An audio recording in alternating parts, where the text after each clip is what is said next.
Australia's high cost of living is an issue that has been influenced by various economic, environmental, and policy-related factors. Considering being in the top 10 of most expensive countries to live in with an index of 70.2, we could get to primary causes contributing to the elevated living expenses in the country. One of the most significant contributors to Australia's high cost of living is the housing market. Both purchasing and renting properties have become increasingly expensive, particularly in major cities like Sydney and Melbourne. Renting a one-bedroom apartment in Sydney will cost you $2,500 per month, compared to Melbourne, which costs $1,800. Several factors contribute to this trend. One is supply and demand imbalance. Rapid population growth, partly due to high immigration rates, has increased demand for housing. However, housing supply has not kept pace, leading to increased competition and higher prices. Two is investment dynamics. The Australian housing market has seen substantial investment from both domestic and international buyers. This has led to driving up property values and, consequently, rental prices. Lastly is construction costs. Rising costs of building materials and labor have also contributed to the increased prices of new homes, further exacerbating affordability issues. Energy costs in Australia have risen sharply, impacting both households and businesses. Despite being one of the world's largest gas producers, Australia exports a significant portion of its gas. This focus on exports has led to domestic shortages and higher prices. In contrast, countries like the United States prioritize domestic supply, resulting in lower local prices. Aging infrastructure and regulatory complexities have hindered the efficient distribution of energy, adding to costs. Stagnant wage growth amidst rising living costs has strained household budgets. While the cost of living has escalated, wage growth has not kept pace.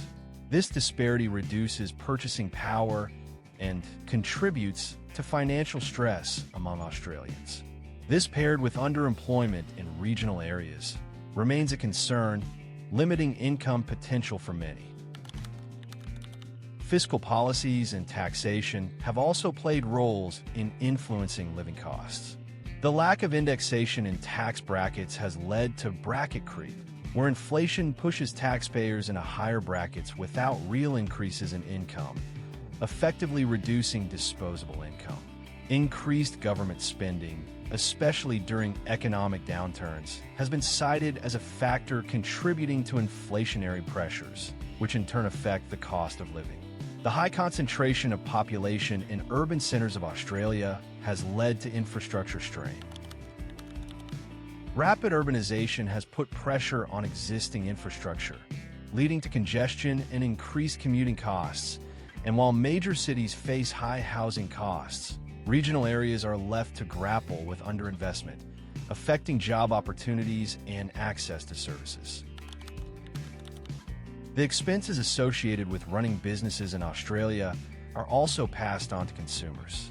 This is because businesses face significant costs related to regulatory compliance, which can be particularly burdensome for small enterprises. These costs often translate into higher prices for goods and services. Also, diversifying supply chains, especially in response to global uncertainties, can lead to increased operational costs for businesses, affecting consumer prices. In conclusion, Australia's high cost of living is the result of a complex interplay of domestic policies, global economic trends, environmental challenges, and market dynamics. Addressing this issue also requires multifaceted approaches, including implementing tax reforms to address bracket creep, investing in affordable housing, and ensuring energy policies that balance exports with domestic needs. Enhancing infrastructure in both urban and regional areas to support population growth and economic activity. Proactively addressing climate change to mitigate its impact on agriculture and reduce the frequency of natural disasters. Reducing reliance on specific industries and markets to build a more resilient economy. By tackling these areas, Australia can work towards alleviating the financial pressures on its residents and improving overall living standards.